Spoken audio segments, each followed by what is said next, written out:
Ngikhumbula isithembiso kuletha injabulo kuphela kimi. Ngibuyele emuva ngengqondo ngiye ku1998 ngisagqoke ezimhlophe eWhite City kuvela ukutshelela embundini leyana sikholisa kwakumnandi.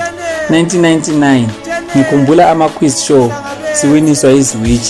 Ngiye ku2001 e-Trade Fair ukuhlabela ku-Main Youth Choir, ubukela iband lama-drummies abamatshayo kwakumnandi njani. 2002 ngikhumbula ukuba yingxenye yokwamukela izipho ubunandi bokuthwala umsebenzi kwakumnandi. 2003 kusiya ku2008 ubunandi bokuba yingxenye yeqembu elikhulu labatsha sihlala sihlabela ngesithembisweni sasikholisa njani. 2009 ngiqalisa ukuthola ithuba lokuchaya izigubhu.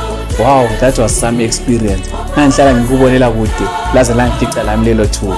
Kwathi 2010, 2011, 2012 and 2013 kwaba mnandi kanjeya sizichaya izigubhu kube mnandi. Nanzi izibusiso eziza ngokuzinikela emsebenzini osindiso zinengi. Nanti ithuba lakho lawe lokuba yingxenye yomhlangano wezulu. Ngena ebulenjini ku-Instagram, YouTube lakuZoom ukholise ubunandi bokuba seBudaramwala. Isithembiso 860 siyajabulisa.